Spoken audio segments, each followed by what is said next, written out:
last minute. We kind of broadcast that we were doing it just only a couple of days ago. Nick and I came across each other on Facebook talking about hiring managers and hiring manager videos and things like that. And Nick made a couple of comments that I was really, really interested in. So I looked him up on LinkedIn and thought, you need to come and join us on a talent talk. Now, because we've done this quite last minute, I think we've only got half a dozen or so people that have actually signed in. So, guys, give us all your questions. But that said, the people that have signed in, some of these people are some of the, I think, more energetic people in talent acquisition, shall we say. So give us all your questions and stuff. Anyway, we're also going to recording this, and it's going to go out to all of the candidate ID database of about 25,000 talent acquisition people. So I'm sure some of them are going to be really, really interested in this. Now, first, Nick, welcome. Could you just give us a bit about your background? Yep. What's your CV look like, and where are you based now, and all that kind of thing? Awesome. Yeah. So I, like most, I fell into recruiting kind of quickly after college. I got into tech recruiting in New York City, worked at a couple agencies there before moving in-house, and then led recruitment at MTV, Viacom for 4 years, focused on digital media, product roles, and technology basically, and spent 4 years there. It was an exciting time. We had a big brand behind us, right? Comedy Central, MTV, VH1, Nickelodeon, right? And so that was also about the time social was taking off, so I could really get creative with, leveraging those channels and brands behind me with, jobs and employment branding. So we had, Twitter handle with 40,000 followers, things like that we could leverage as well. So it was kind of an interesting time with social. I moved to the Bay Area to get closer to tech and go back to school, get my MBA. So in the evenings I went to Berkeley, and in the day I worked at a startup and built out a recruiting team, grew to 10 recruiters in little over 2 years. We went from 60 employees to 360 employees through an IPO.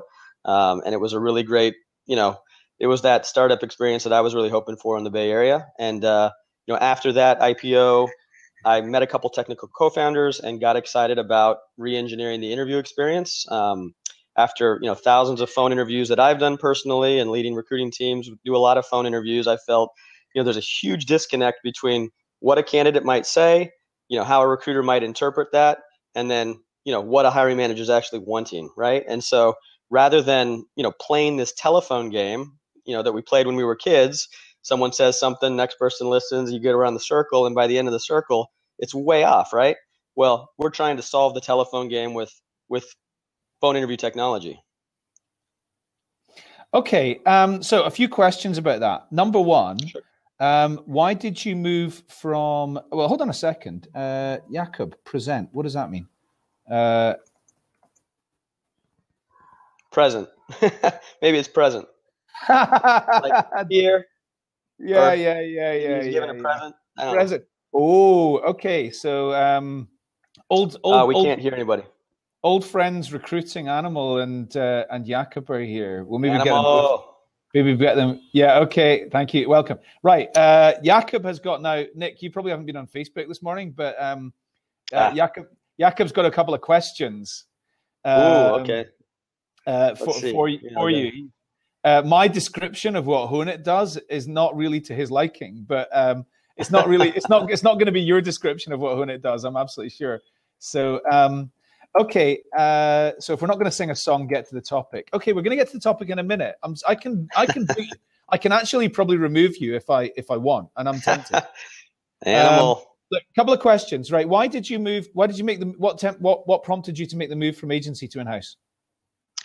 Yeah, no, that's I think that's a fascinating shift, right? It's kind of a different mindset going from agency to in-house, and I wrote a blog post about that. It's like a flipping a switch that you really have to change the way you think about the process. But I originally moved to New York City with my guitar and backpack to work in the music business. I wanted to be a talent scout in the music business. And, that was the time where everything was getting disrupted. It was the Napsters and the Kazas and the Shazams and the, like one after another. And so the music business was a bit in disarray, but went into a recruiting agency and, got a job there.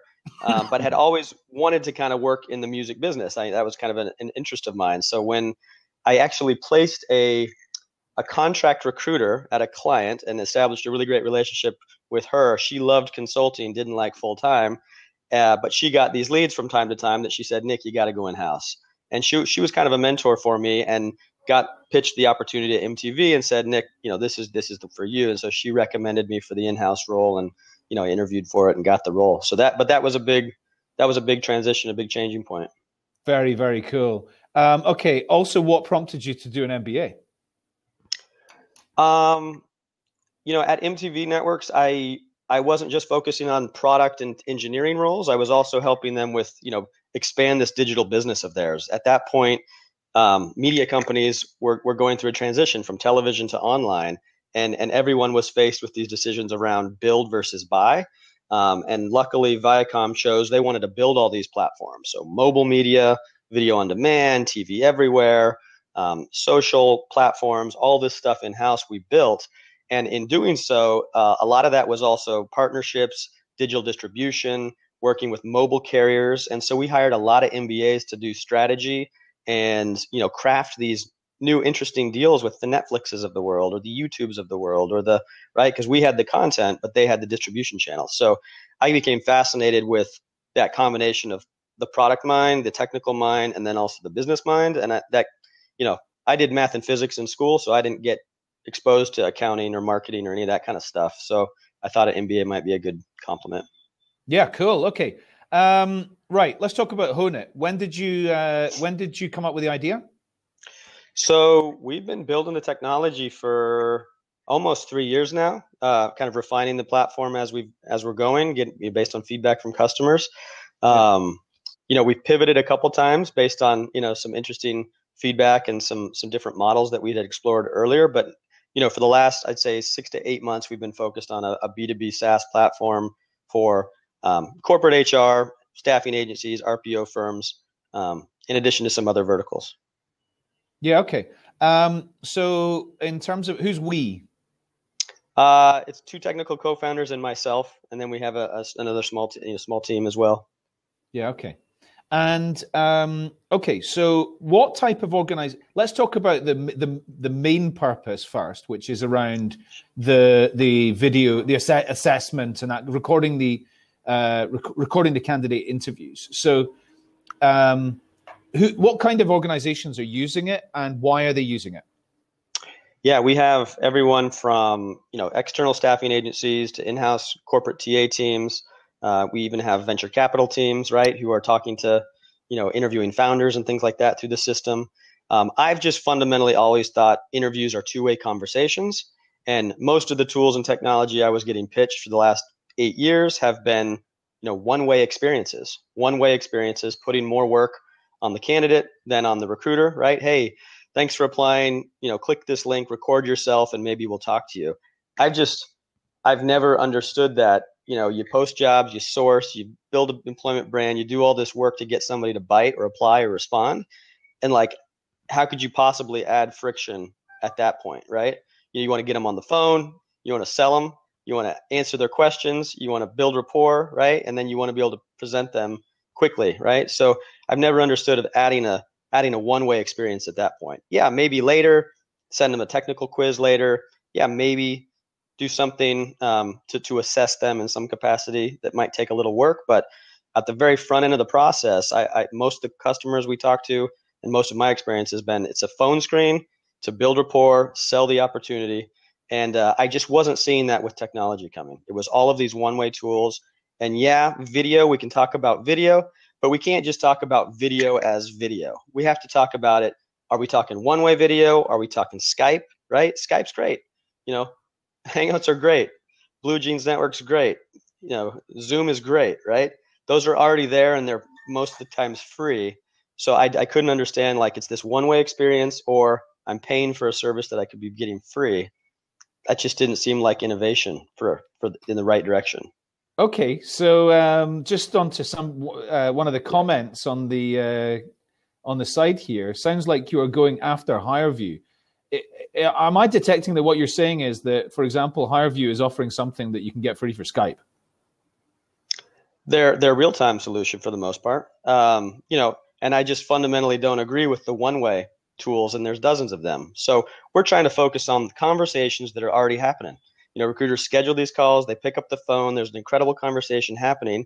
Yet what are we doing? We're frantically trying to write everything down in fear of forgetting something, or in fear their client comes back and asks us something specific and we don't have it, we look stupid. So I thought the point is to focus on the conversation, to ask the right questions, and to not have to worry about remembering anything. That's kind of step one. So there's a lot of value to just enjoy your conversation and capture it all. And then you hang up the phone, and I don't know about you, but how many times are recruiters on the fence, right?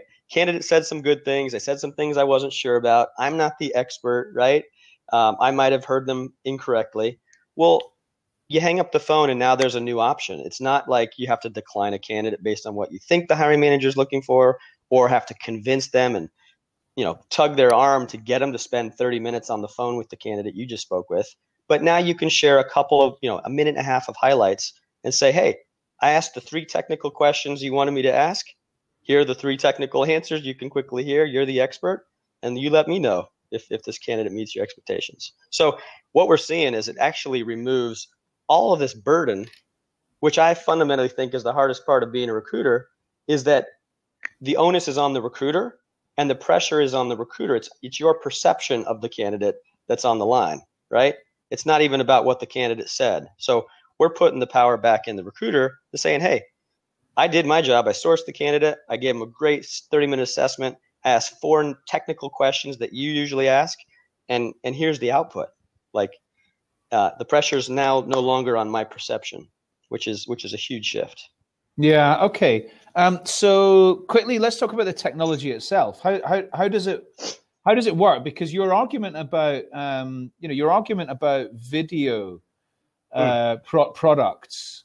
I mean, is it not? Can I not just press? I've got a Samsung phone here. Can I not just, if I'm doing a conversation with somebody, can I just press record on that? Sure. How does your technology differ from just doing that then? Oh yeah. So yeah, nobody wants to just record the entire conversation and share a 30-minute conversation with their client. So we've got an interview dashboard that syncs with your call. And while you're interviewing the candidate, you've got an interview guide in front of you. You're asking the technical questions for any role or rec you're working on. These could be standardized. These could include kind of core culture questions that you might be asking for every job, in addition to in-depth questions, going deep with particular domains. And then, as you ask a question, so, how do you, as a QA engineer, who writes your test scripts? What's the best practice for writing your test scripts? Click. After you ask a question, you click a button. It's capturing live audio answers in real time during the call. So when you hang up the phone, and if you go to honeit.com/interview-data, you'll see an example of all of the interview intelligence we capture. It's the entire conversation. It's audio clips of the specific answers to the questions you've asked. It's a transcription you can search. And so, yeah, you're only sharing the select highlights that you want to present to a hiring manager, not the entire conversation. Does the recruiter have to press record and stop recording? Jacob says lazy recruiter tool. Jacob, yeah. I'm sorry, that's ridiculous. A lazy recruiter tool is outsourcing this to a robot and saying, hey, go candidate, go spend another 40 minutes of your day after you spend an hour applying the job to do a second application with a video. This is a conversation between 2 people that's already happening. And I think that's just a ridiculous argument.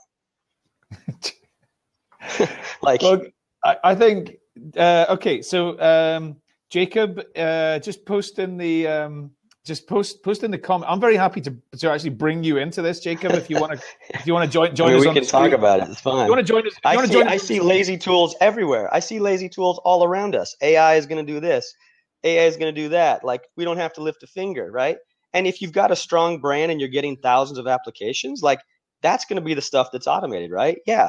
Intakes, you've got such a strong brand. Facebook posts a job, they get 5,000 engineering applicants or whatever the case may be. And it's sifting and it's putting the onus on the candidate because everybody wants to work at first choice employers. We're talking about tools for, companies with less than stellar brands, unknown startups. when you're trying to differentiate, and you're not going to get a candidate to spend an extra 40 minutes on your application than the competitor. So we're trying to say conversations are at the forefront of recruiting, but there's all of this data behind the conversation that we've never tapped into. So, I mean, in terms of the future, are you going to be able to start? Are you going to be able to start monitoring, or sorry, if I've missed this, let me know. Are you going to be able to start monitoring things like tone and? Yeah, there's so much cool stuff you can do. It's amazing. Like we're already playing with, we're working with a few beta customers now on like. The first challenge is just capturing this data. It's conversation intelligence. And you're already starting to see this within sales organizations who recognize that one person's sales pitch is very different than the next. And why is this person a top sales performer and this person's not? Why is this person bringing in more revenue than this person? It's because they know when to talk. They know when to stop talking. They know when to ask good follow-up questions. They know how to pitch the company or product, right? All of that's within the conversation, right? But only now are even sales teams starting to analyze those conversations to understand what makes a great seller. Interviews are no different. Like, what are the right questions to ask? There's no visibility into what your company is asking right now. What makes a good versus great technical interview answer? Companies have no clue, right? What makes one recruiter's pitch different than the next? So we're trying to help that TA lead on that new recruiter's, say, 30, 60, 90. A director, a VP of recruiting can listen into some of these conversations, provide meaningful feedback. If there's a question from the hiring manager about, like, I'm not getting great candidates, like, you've now got all this evidence to say, hey, listen, our recruiters are actually screening them well. There's just challenges here, this and that. I mean, it's information that's actually lifts us up. We can be much more qualitative. We can be much more quantitative. We can be more of people throw this term out, but a business partner, right? We can say, listen, we've interviewed 20 people. These are the 4 best candidates. Here are how they answered these 3 or 4 questions that are technical. Let us know what you'd like to do, right? It's removing some of this ambiguity. Yeah. Okay. So is AI in your roadmap? So again, first step is capturing the data, and we transcribe it. So now we have all this amazing text. And so, yeah, you ask 50 candidates the same 4 questions, even across recruiters, and you can start to do some really interesting stuff with what makes a good versus great answer. And we can tune the system to how your best employees have answered those questions, right? So like once you start interviewing through Honeit and you hire people and they become all-stars 3 months later, you recognize, how did those people answer those leading questions, right? Like, we've never had data to kind of point back to quality of hire and try to figure out, we know it's not just the resume. We know it's just, not someone's experience that leads to success. Well, what about all of this interview intelligence? Are there some indicators within these conversations that could help us lead to better hiring decisions? And right now it's a silo, right?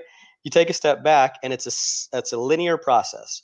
One person has a conversation, shares some scribble notes with another person. They have a separate conversation, scribble some notes with somebody else. You do that 8 times, and then you try to get to the end of the process. We're saying, equip a recruiter to do a technical phone screen just like a lead or a manager would by asking the right technical questions, and then share some of those answers with a few people in the organization. Now you can have a panel interview in a way, and again, it's not the same as in-person panels. I'm not saying that, but you can get input from your busiest and brightest employees, right? Who can listen to the technical answers that they know, and the CEO can listen to the culture questions that they want to ensure, right? And so it becomes a more parallel process, and it's reducing steps. It's amazing. Yeah. Okay. Animals question's a good one. Are the transcriptions the key to big data analysis? It's a part of it, but to your point, Adam, there's APIs now where you can analyze sentiment, like, is this a happy person? Is this a frustrated person? Is this a sad, right? There's 14 dimensions now. That there's a lot of APIs out there already doing that kind of thing. But again, you need the audio data. And then the text is the other part. Competitive intelligence. Think about if you could search. Think about a company like a Randstad. Thousands of recruiters doing 5 interviews a day. If you could search the week of interviews and say, how many times has Kelly Services come up? How many times has you know, how many times has, I don't know, Brexit Trump come up? Whatever, Brexit. Yeah, like there's fascinating intelligence, right? That's included, let alone just technical answers and things like that. That you can start to understand, like, how do we stand versus our competitor? Where else are people interviewing? What salaries are becoming themes, right? Because now you can start to search this data and aggregate it. So I think the text is critical, but I also think the audio as well. Okay, so I mean, I've got about half a dozen questions that I've written down because this is cooler than I thought it was going to be. I'm reading Jacob's comment. I'm trying to get his clarification here. I thought it was going to be interesting, but this is definitely cooler than I thought it was going to be. So, okay, I'll read out Jacob's comment. So, okay, so Jacob's comment is, okay, so it is a lazy tool on the basis of the element of a good recruiter is someone who can do an intake meeting call, and then with and on the basis of that into information, formulate a succinct and very role-specific spec. The whole idea is to boil down what a 45 minutes intake meeting or call is into a much shorter document, one that has appeal and relevance to every candidate. Okay, hold on a second. So Jacob's talking about something we haven't come on to yet, actually. He's talking about the hiring manager briefing. So what we've been talking about so far has really been the interview aspect to this. So let's come on to Jacob's point afterwards. Sure. So let's stay on the interview point for a second. In terms of let's talk about the psychology of the telephone. Are candidates more comfortable talking on the phone than they are face to face or in a video format like this? Or what's the psychology of the telephone? How is that a good channel? I think so we're not trying to replace in-person meetings. I mean, I think that's still, going to be critical before you hire someone, that you need to meet them, you need to sit across the table from them, right? And there's things that you pick up, obviously. I think in terms of telephone versus video, you'd be amazed how when someone knows they're being recorded, especially in kind of an uncomfortable environment, it's night and day between how they're going to be interacting and responding. And just picking up the phone, they're not looking at themselves, and the answers that you get through Honeit are these just incredibly eloquent, natural answers that you'd get, and we all typically hear on a regular basis. The challenge becomes, this candidate just gave me this incredible answer. Now, how do I try to articulate that to my client? And I'm trying to write it down. They gave me a great answer about how engineers and designers should work together. Like, that's the best way you can sum up like this 2-minute answer that just went into great detail. And so, I think the power is in let the candidate speak for themselves, removing this misinterpretation, removing this perception layer that typically happens, right? And so with phone, I guess I would argue it's a much natural, and from the answers that we're seeing in the system, it's just they're elegant. They're just natural and elegant versus awkward. Yeah. Okay. I've got a view on this, and my view is. And you can answer the phone anywhere, right, Amy? Like, video. It's what's amazing about all the one-way video interview tools is they pitched this as a better candidate experience. Like, hey, candidate, it's a one-way experience. You can do it on your own time, and like we'll send you a microphone and you can plug it into your computer and do it at 2 a.m. if you'd like. And it's like, I'd say candidates who are busy working, they can step out of the phone and talk on the phone for 15 minutes with the recruiter during the day, not have to do it at evening with their family. But you can't do that with video. You're not going to book a conference room at your work to try to schedule a video Skype interview or whatnot with a potential employee. Yeah. Okay. So my view on this is that some people are more comfortable doing video and some people are more comfortable talking on the phone. So I definitely prefer interacting in this kind of format, but that's just personal to me. And the thing is, if you're a recruiting organization that wants to appeal to as many people as possible, my view is that they need to give the most flexible options to the candidates for how they want to interact. Yeah. I know for a fact if somebody told me that they were recording me on the phone, I would be more nervous than I would in this kind of format. But it might not appeal. That might not be the same for everybody. We thought that might be the case. And again, just to clarify, we built Honeit to work with either phone, VoIP, through your computer, or video. Originally, it was built to work for both. We've just now, based on feedback, and capturing video clips and highlights and things like that. So same benefit, but just different mediums, right? In terms of sharing the highlights. But we found, based on customers, that they were really excited about the phone. And we found that was a way to differentiate ourselves from the many one-way video interview tools that everybody knows about. Because, hey, if you just say, hey, we got another interview technology, everybody's already assuming it's a one-way tool because they've seen 20 of them, right? And so by stressing the phone interview technology, we're trying to differentiate that this is about conversations, and two, it's not just another video tool. We're trying to focus on the conversations that are happening. But that was the big question, Adam, when we built this originally. Like, would people balk at having a recorded phone conversation? But at least in the States, people's calls are being recorded everywhere. When you call the bank, when you call the credit card company, when you call the cable operator and you complain about your bill and you're swearing at this poor person, like people's calls are being recorded all the time. So I think in the States, it's becoming just more aware. And then, the other thing, we notify everybody as they connect to the call. So when a candidate calls in, they get a calendar invite, branded calendar invite sent by the company with a branded email, and a calendar invite includes a phone number and a PIN number. So they call the phone number, they enter their interview PIN number, and they're connected to the call. And the recruiter does the same thing, basically. But right before it says, now connecting you to your interview, this call will be recorded. So it's a very subtle notifier.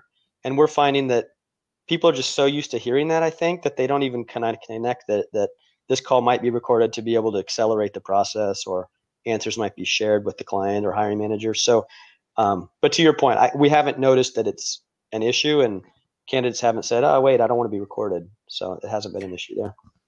Can candidates ask questions? I mean, presumably candidates can ask their own questions of the recruiter as well. Oh, it's just a phone interview. It's two people calling in and talking. It's like, and that's the crazy thing that nobody gets about this. It's like, because we're so used to just, we built this to replicate, make it simple to schedule, make it simple to phone screen, and make it simple to share interview intelligence, like highlights from the conversation.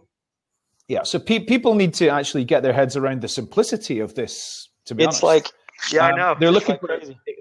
Because in recruiting, we've got a lot of highly complex solutions. And so the simplicity of this is actually a USP.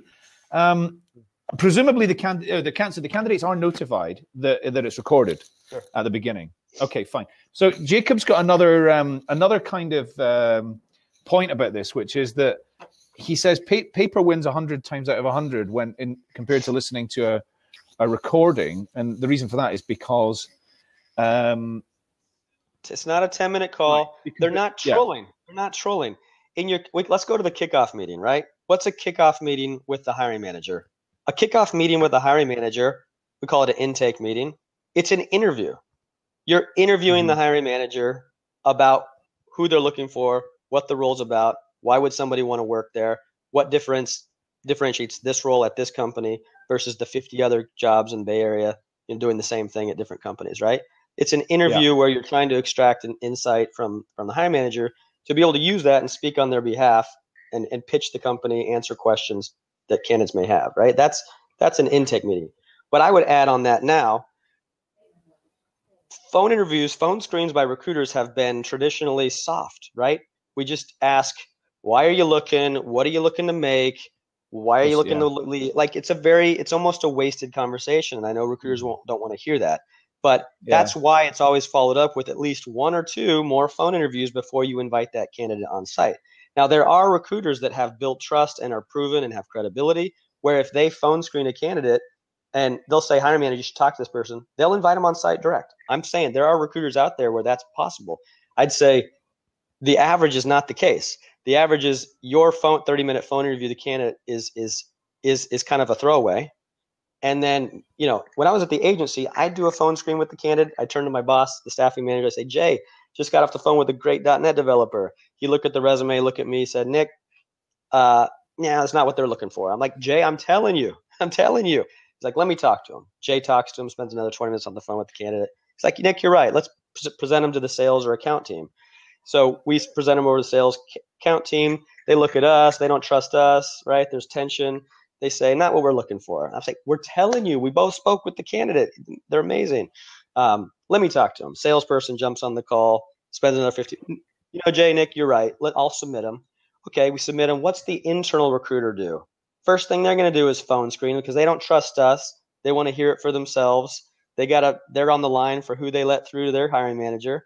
So they screen them 4 conversations with the poor candidate, right, before they're even talking to a hiring manager. Internal recruiter presents them to the hiring manager. What's the hiring manager do? Looks at the non-technical recruiter who's 3 years out of school, who's never done, programming or marketing or finance or whatever the thing is. And so so we got 5 phone screens before we invite the poor candidate on site. I mean, that was my reality. And so now we're trying to say, hey, recruiter, you can perform technical phone screens. You can ask 2 or 3 technical questions, even if you don't know what a good versus great answer is. We have some agencies using the system, asking technical questions, sharing it with consultants they've placed, sharing 2 minutes of highlights to say, hey, is this a good Java answer? Is this a good answer about QA automation, right? So they're validating these answers before they present them, or they can at least validate. Everybody can get on the same page, say, yeah, candidate has great communication, seems motivated. That's let's present them. We don't need 2 more conversations. Okay. That's all good. A couple of quick fire questions, because we've got about 4 questions here that I know you can give me one-word answers to. So first question from me is, presumably the candidate can request a copy of the recording. That's a great question. We haven't faced that yet. No one's asked for it. Oh, because if I'm interviewing a recruiter or a hiring manager about a job, then I'm going to want to maybe go back to their, to the interview and advance of going in for face-to-face. Do candidates get their higher view recordings? I don't know. I don't either. I don't know that that's the case, but I would imagine we'd want to meet and adhere to whatever standards there are or expectations. But again, that's a different thing. The higher view recording's one way. So I mean, they're not asking if they are doing a 2-way conversation. You've said it a few times. It's 2-way when they're doing it with Honeit. So if they're doing it 2-way, I mean, they may well want to go back over what were the answers that recruiter gave me to my question about that's interesting. Yeah. That's interesting. We have they may presumably the technology exists that you could. So you presumably could give them. Oh yeah, I mean the tech's there. It's just more of like, is that required or do you need that, or we'd have to talk about that. Yeah. Okay, so is there a legal promise to candidates that their recordings are going to be kept confidential? I mean, the promise is that it will be used at the recruiter's discretion if they're presenting it to clients or presenting it internally. It's used to share interview insights. So, do people in staffing agencies record a candidate and then share that with multiple employers potentially? That's a huge benefit. Yeah, you get off the phone, you pick the 2 great highlights, and you blast it separate emails in 1 click to 7 or 8 clients, all looking for that great developer. So the candidate says, so I single-handedly opened up 5 new enterprise accounts with 850 million of sales in the last 6 months. The recruiter then sends it to every VP of sales. Yeah, candidates love that they have 1 conversation and they start getting on-site interviews. Like it's a great benefit to them. Okay. Presumably more than 1 recruiter or interviewer can dial in. So a hiring manager and a recruiter could dial in at the same time, could they? Well, the benefit is that you don't really need that because, the call is recorded. So anybody could listen to it later or search it later in the company. Or, even just those highlights can be reviewed quickly later. So, but could they? Right now we don't. Yeah. Right now we don't. We just assume that if somebody else wants to join the call, they can listen to it and recruiter can flick the share toggle and that person's notified and they can listen to it whenever they want. Okay. GDPR, will there be GDPR implications to retaining recordings? I mean, Okay, so I'm not sure how familiar you are with GDPR, but yeah, what do you think?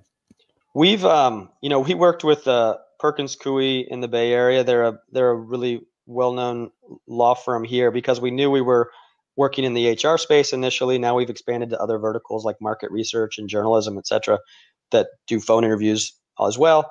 But we knew we were in HR to start, and so we wanted to make sure we covered our bases. And so they helped write our terms and conditions and privacy policies and all that kind of stuff to make sure we were protecting our clients and customers and candidates and ourselves. Okay. So sorry, Animals just said, yeah, we need to stress here that the call is automatically transcribed into text. We have said that, but just for, yeah. Can I share my screen? It might be helpful just to show you. Oh, no. I don't know. Okay. You can't, unfortunately. Let me just see, toggle video. I'm worried Looks that I'm like going to have it's a share screen extension I have to do. Yeah. Maybe I won't. If anybody can go to honeit.com/interview-data, if you want to see an example of what the highlights, the transcription, and again, you hang up the phone and all of that's available to search or share.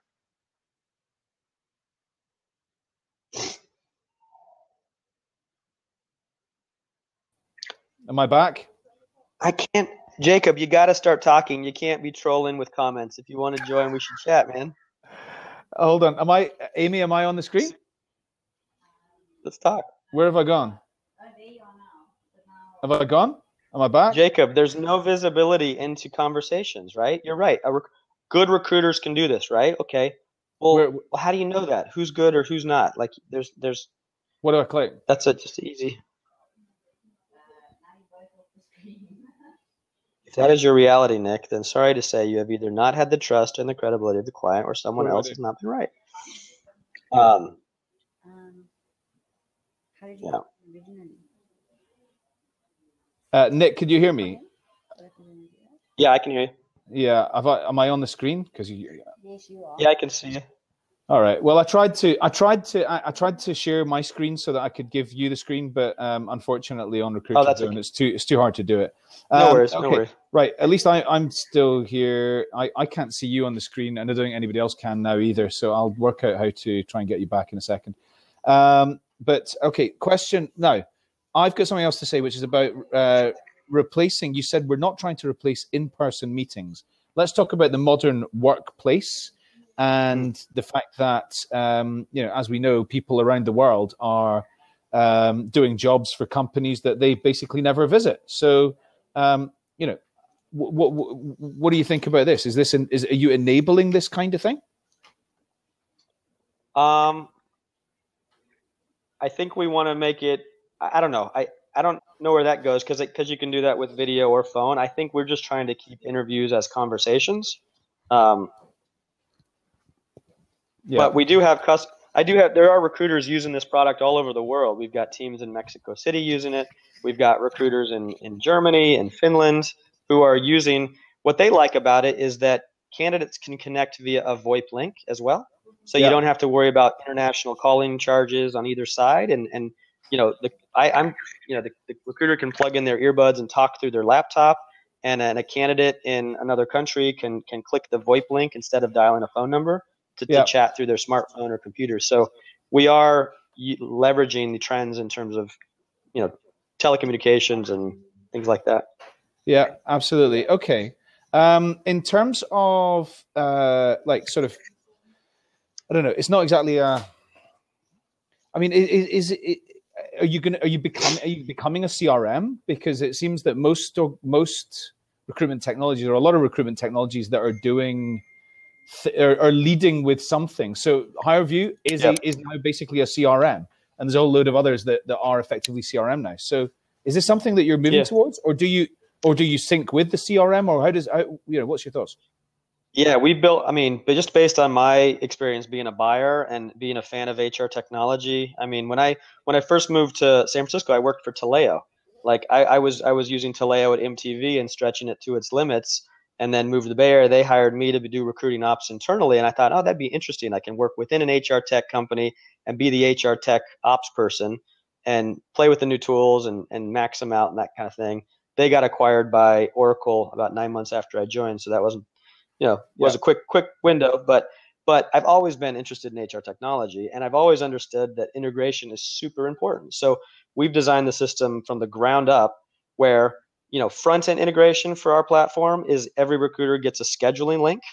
You can think of it as like a Calendly link, basically, and you throw that into your email templates or your ATS templates or your CRM templates or your LinkedIn templates. It's just a link. Say, hey, thanks for applying. Please use this link to pick a convenient time to chat, right? So very lightweight on the front end, and then after the call, you hang up the phone, you get all your interview data, you can click export, and that can go into your CRM ATS. So very lightweight or automatic, integration for those if you have the integration. But it's just an export link. So now all of this rich phone interview answers, highlights, data, transcription can live in your candidate record in whatever system. Are all organizations ready to make use of Honeit, or is it only for the most sophisticated? I think our biggest competition right now is the telephone, right? Everybody's just used to manually scheduling calls, dialing a phone number, having a great 30-minute offline conversation, right? The output of which is some scribbled notes, right? That's what we're competing against in 2017. And I'm not talking about the one-way tools that might add value in other industries, but in hyper-competitive industries, let's say London, let's say New York, let's say San Francisco, where the candidates have the power, right? It's not the employers that have the power. So adding more friction to candidates is not a good strategy. It's pace, it's speed. It's how do we go from phone screen to on-site? That should be the question that companies are trying to solve. How do we remove 4 weeks from the interview process? Yeah. Okay. So let's talk about it in the context of talent attraction. Our recruiters are now, they're recording their kickoff meetings with hiring managers, and then they're able to share that with all the potential candidates. Is that right? And how are they going about doing that? So we kind of stumbled into that. It was actually a savvy customer of ours. I'll use her name, Christina. She's awesome. Who discovered that and thought, like, my kickoff call with my clients are typically over the phone because I'm not always in the same city as them. So I'm already having these kickoff phones. It's an interview with the hiring manager. Why can't I ask them so why would somebody want this job? Whatever that candidate says for the next minute is an incredible insight, right? That could be packaged and presented to a candidate. Why, how does this role compare with similar roles in the past? Like, what's different?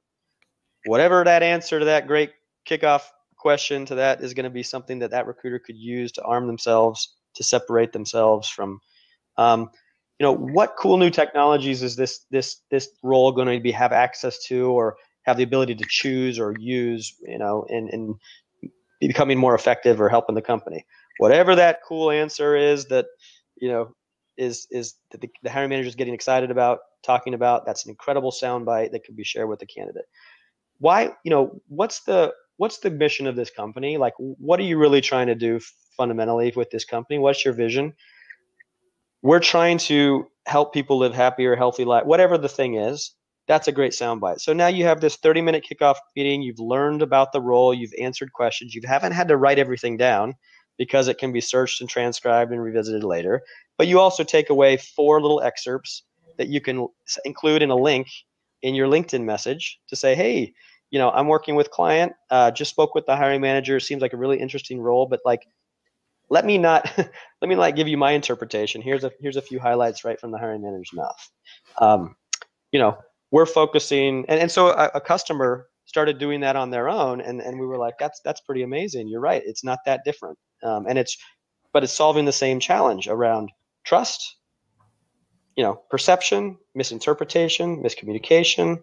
All of that is contained, within both sides of the hiring process. So can the recording or the transcripts be stored somewhere with like a link that? I love Jacob. It's just so anti. It's amazing. Who's Jacob Manson? It's 2017, Jacob. You gotta evolve, right? Do we have to evolve this profession at some point without just robots doing our jobs? I mean, seriously, that's robots. I mean, robots are great, scheduling or whatever, or searching, or AI and searching databases of text, and I mean, you can apply it certain things, but again, we're trying to say it's a conversation to start with, right? Yeah. Like, it's a conversation still. It's not a one-way experience, right? There are ways to obtain all these elements. All coming here, unless you're pitching your own product. I get it. Okay, maybe that's it.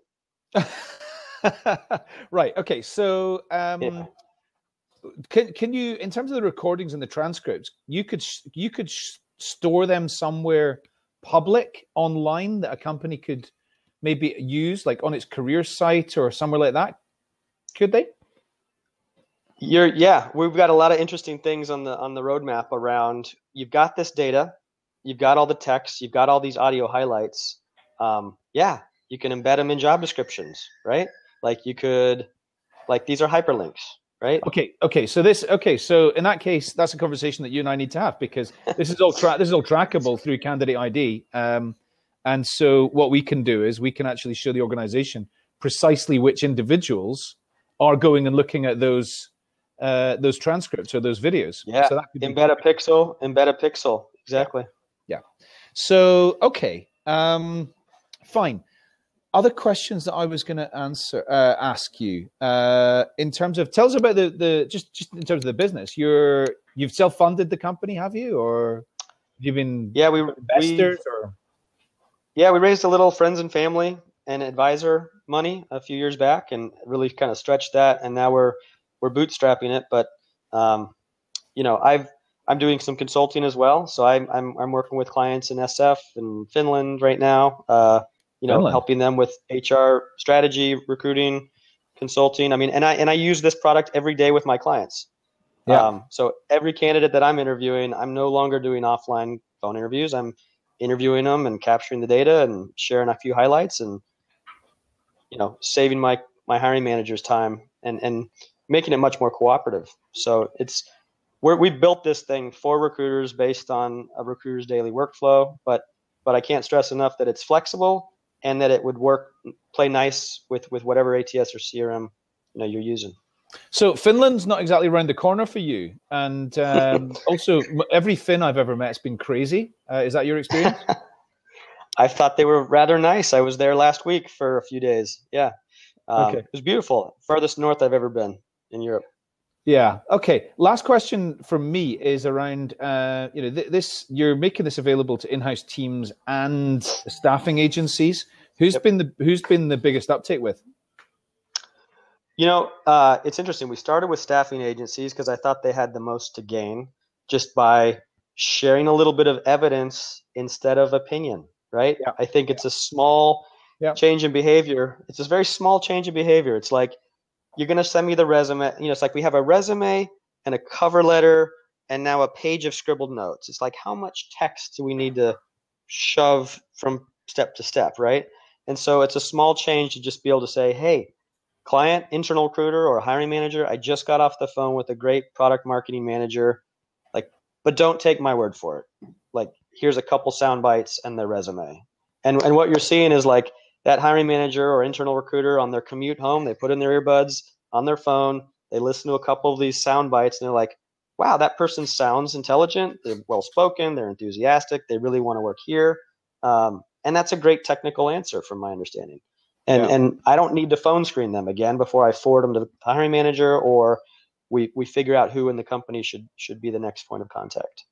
That's very interesting. We've done the opposite.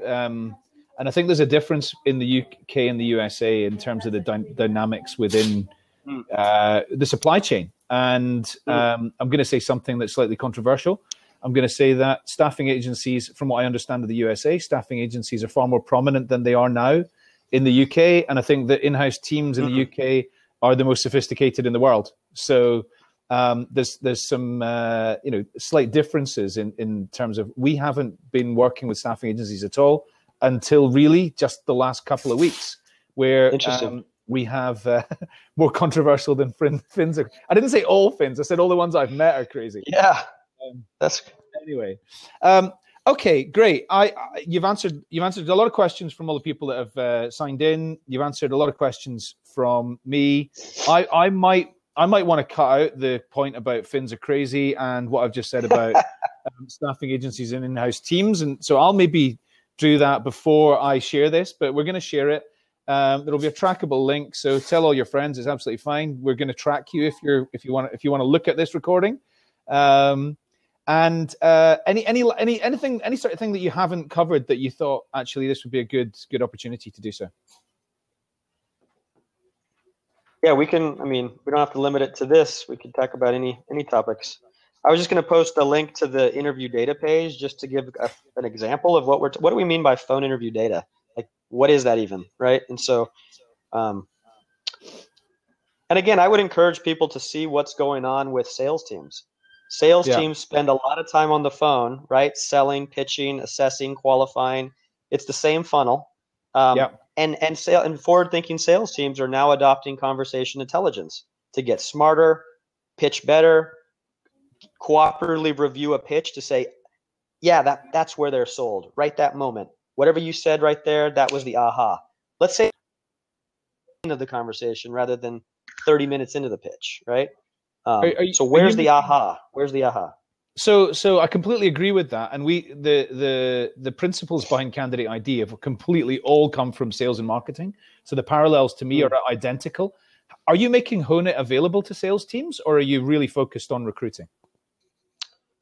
We're working with several verticals right now. We're focused on agency, RPO, and then internal corporate recruiters or HR. I mean, that's where the company started. But we are getting a lot of inbound interest now from market research companies who do a lot of qualitative phone interviews, and they want to be able to not just share scribbled notes with their clients. They want to share highlights and sound bites and search all this information. So we're getting inbound from journalists who still hold up a dictaphone and, but they would love to be able to embed audio quotes in their blogs and articles, right? Like, instead of just using quotes, let's hear it. Like, what's the actual quote, right? So I think there's a lot of opportunity in other markets. And, it's interesting, like, recruiters might not want to change, right? I think we're getting a lot of pushback, like even just here in the blog, where I'm used to doing it this way. I'm really good at what I do. I know everything. I'm already performing the best phone screens that are possible, right? It's like that kind of really? Are you able to assess a digital marketing manager and then a financial accountant and then which is what we do. We're pulled in. If you even look at marketing, let's just look at marketing jobs now. There's like 70 different types of marketing specialties now. Like, even marketing leaders can't qualify and assess marketers. Like, how could a junior recruiter or mid-level recruiter be able to effectively assess, right? So I think the first step in recruiting is just like to recognize, and it's okay that we're like not the experts. We're the conduit, right? We're the matchmaker. And so it's okay to not be the expert in every function. It's good to have a niche. I'll say that, so you can speak about topics and trends and themes and things around the industry. But like, it's okay to say, I traditionally haven't been able to do a technical phone screen because I don't know necessarily what a good versus great technical answer is, but I can still ask the question. And I think that's the shift. Is that your hiring manager or client can still say, hey, Nick, for this QA director we're trying to hire, I'd love you to ask these 3 questions. And now you can. And you can say it as if you know what you're talking about, which actually builds trust and credibility with the candidate. Yet you're not mincing words. You're not adding bias or misinterpretation when you package and present those answers to your client. You're just sharing the answers that they would have typically heard themselves 2 steps later. So think about that, what does for feedback and communication and building rapport. Again, just trying to remove some of this misinterpretation and bias from the equation. Yes. Okay. Jacob, you got to join, buddy. You got to talk. We'll maybe get something set up again at a separate occasion. Right. So Nick, that's been really, really interesting. It's actually, I knew it was going to be interesting, but it's been more interesting than I actually thought it was going to be. So thank you very much for taking the time. You're clearly very, very high on expertise, and I've really enjoyed it, and I'm looking forward to tracking your progress as you move forward. Thanks, Adam. Thank you for the opportunity. The UK will be a really good market for you, and I'm going to send you a couple of things to take a look at, because I think you should be talking to companies in the UK, certainly. Awesome. Well, yeah, I'd love to. I mean, I feel like sourcing, what you're doing, we're trying to, some sourcing teams do that initial phone screen, right? And some sourcers provide the list, but I think, for those sourcing teams, it's just a natural step of like, there's a, in terms of sourcing this phone interview intelligence, right? Yeah. For big companies, this is a whole new, we talked to this person. Oh, I just searched Java and manpower and whatever. Wow, there's 30 conversations we've had over the last 2 years of people saying these things, right? So for sourcing teams, I do think this is a whole new repository to discover candidates you've overlooked, to discover candidates that one recruiter talked to and may have had a bad day and didn't, want to put their notes in the database or whatever the case. Like, that's gold. Yeah. I mean, it's conversation intelligence is gold for recruiting. Yeah. And even more so than maybe resume data, I would argue. So absolutely agreed. Okay. Right. Thanks so much. The last thing I'm going to say is, while we've been doing this, some of the people at the Candidate ID team appear to have decided that Christmas has started. I didn't sanction that. Thank you so much, Nick. Really good to talk to you. And all right. Thanks everybody Thanks, for Adam. tuning in. Cheers for now. Thanks, everybody. Bye. Take care. Bye.